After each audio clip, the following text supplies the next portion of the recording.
সারা দিনের দৌড়ঝাঁপের পর কেমন যেন সব শক্তি শেষ হয়ে যায়, তাই না? আচ্ছা, যদি বলি এর সমাধান আছে, আর সেটা লুকিয়ে আছে হাজার বছরের পুরনো এক জ্ঞানে, আজ আমরা ঠিক সেটাই দেখব। আয়ুর্বেদের কিছু সহজ কিন্তু দারুণ কার্যকরী উপায়, যা আমাদের সারাদিনের জন্য চনমনে রাখতে সাহায্য করবে। তাহলে আর দেরি কেন, চলুন শুরু করা যায়। স্বাস্থ্য ভালো রাখা মানেই কি আরও বেশি করে খাটুনি, আরও কঠিন নিয়মকানুন? আমরা তো প্রায়ই এটাই ভাবি। কিন্তু যদি ব্যাপারটা ঠিক তার উল্টো হয়, যদি আসল সমাধানটা হয় শুধু নিজের শরীরের স্বাভাবিক ছন্দে ফেরা, চলুন এই ভাবনাটা নিয়ে এগোলো যাক। উপমাটা একবার ভাবুন তো, কি দারুণ! আমরা যখন জন্মাই তখন একটা তরতাজা রসালো আঙুরের মতো থাকি, কিন্তু বয়স বাড়ার সাথে সাথে, বিশেষ করে মেনোপজের পর, আমরা যেন শুকিয়ে কিশমিশ হয়ে যাই।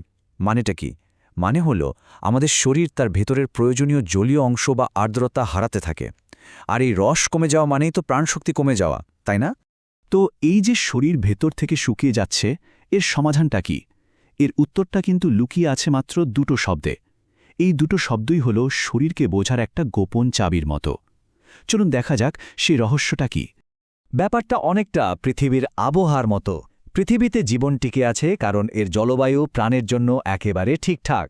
ঠিক সেভাবেই আমাদের প্রত্যেকের শরীরের ভেতরেও একটা নিজস্ব জলবায়ু বা পরিবেশ আছে। আর যখন এই ভেতরের পরিবেশটা ঠিক থাকে, তখন স্বাস্থ্য একদম তরতাজা থাকে, কোনো বাড়তি চেষ্টা ছাড়াই। তাহলে এই ভেতরের জলবায়ু কীরকম হতে পারে? দেখুন, দুটো সম্পূর্ণ ভিন্ন চিত্র। একদিকে আছে উষ্ণ ও আর্দ্র অবস্থা। এটা হলো আদর্শ অবস্থা, যেখানে শরীর সতেজ, উর্বর আর সবকিছু একদম ব্যালেন্সড। আর অন্যদিকে আছে গরম ও শুষ্ক অবস্থা।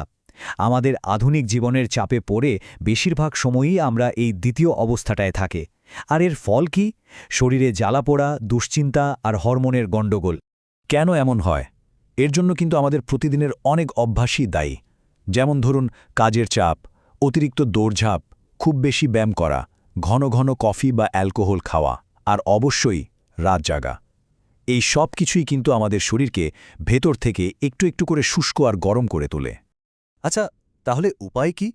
এই ভেতরের জলবায়ু কি পাল্টানো যায়? হ্যাঁ, অবশ্যই যায়। আর এই শুরুটা করতে হবে একদম সকাল থেকে। দিনের শুরুতেই কিছু সহজ অভ্যাস আমাদের শরীরে সেই হারানো উষ্ণ ও আর্দ্র ভাবটা ফিরিয়ে আনার ভিত্তি তৈরি করে দেবে। সকালের জন্য মাত্র ৩টি সহজ ধাপ। প্রথমটা হলো জিভ পরিষ্কার করা বা টাং স্ক্রেপিং। এটা সারা রাত ধরে জিভে যে টক্সিন জমে সেটা পরিষ্কার করে দেয় আর আমাদের হজম শক্তিকে ঘুম থেকে জাগিয়ে তোলে। এরপর গরম জলে সামান্য আদার গুঁড়ো। এটা আমাদের ভেতরের হজমের আগুন বা অগ্নিকে একটু উস্কে দেয়, দিনের খাবারের জন্য তৈরি করে। আর সবশেষে শরীরে তেল মালিশ বা অভ্যঙ্গ। এটা শুধু ত্বককেই নরম রাখে না, আমাদের নার্ভাস সিস্টেমকেও শান্ত করে। শরীরকে সেই উষ্ণ আর আর্দ্র অবস্থায় ফিরিয়ে আনার জন্য এর থেকে ভালো উপায় আর হয় না। আর এই তেল মালিশের আর একটা দারুণ ব্যাপার আছে, বিশেষ করে মহিলাদের জন্য। তিলের তেল কিন্তু প্রাকৃতিকভাবেই প্রোজেস্টেরন আর ইস্ট্রোজেন হরমোনকে ব্যালেন্স করতে সাহায্য করে। মানে ভাবা যায়, এটা অনেকটা প্রাকৃতিক হরমোন থেরাপির মতোই কাজ করে। অসাধারণ না? এখন মনে হতে পারে, আরে বাবা, এত সময় কোথায়? ঠিক আছে, এরও সহজ উপায় আছে। যেমন ধরুন, স্নান করার সময় মুখে তেল দিয়ে অয়েল পুলিং করে নিলেন, সময় বেঁচে গেল। আর কোন তেল ব্যবহার করবেন তা নিয়ে শুরুতে খুব বেশি ভাবার দরকার নেই। হাতের কাছে যে ভালো তেল আছে সেটা দিয়ে অভ্যাসটা শুরু করুন। আসল কথা হলো শুরু করা।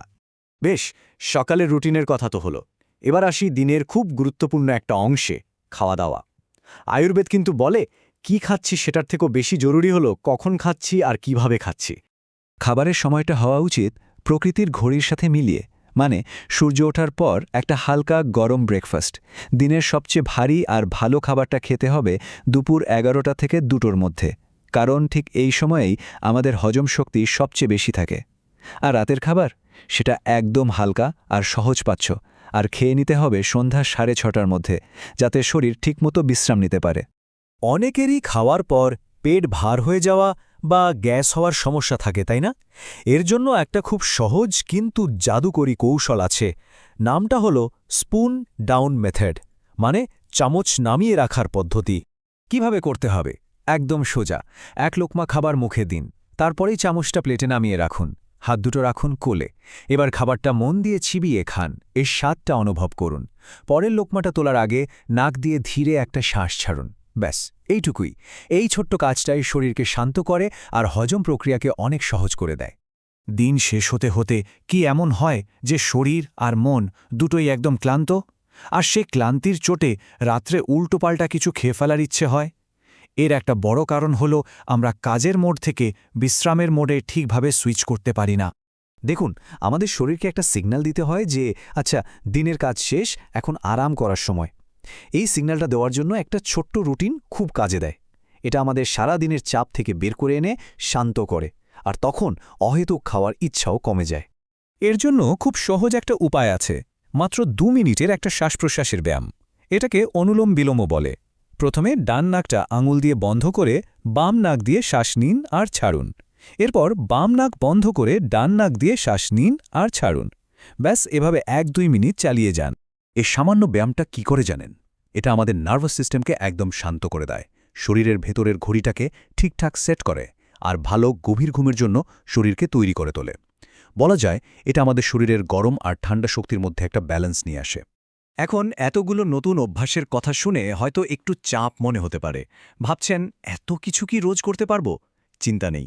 আসলে ধারাবাহিকতা বা কনসিস্টেন্সির মানেটা একটু অন্যভাবে ভাবলেই সব সহজ হয়ে যাবে। এ কথাটা মনে রাখা খুব জরুরি। ধারাবাহিকতা মানে কিন্তু প্রতিদিন পারফেক্ট হওয়া নয়, বা প্রতিদিন করতেই হবে এমনও নয়। ধারাবাহিকতা মানে হলো যদি কোনোদিন মিস হয়েও যায় তাহলে আবার ফিরে আসা, হাল ছেড়ে না দেওয়া, এটাই আসল ব্যাপার। আর সবথেকে ভালো কথা কি জানেন? এই যাত্রা শুরু করার জন্য খুব বেশি কিছু লাগেও না। একেবারে সাধারণ কিছু জিনিসপত্র, একটু আদার গুঁড়ো, কাঁচা তিলের তেল, একটা জিপছোলা আর রান্নাঘরে জিরা মৌরি, ব্যাস এগুলো দিয়ে শুরু করা যায়। তাহলে আজকের এই আলোচনা থেকে কোনো একটা ছোট উষ্ণ ও আর্দ্র অভ্যাস বেছে নেওয়া যায়, যেটা কাল সকাল থেকেই শুরু করা যেতে পারে। শুধু একটা, যে কোনো একটা দিয়ে শুরু করলেই দেখবেন এই ছোট ছোট পদক্ষেপগুলোই একদিন কত বড় একটা পরিবর্তন নিয়ে আসবে।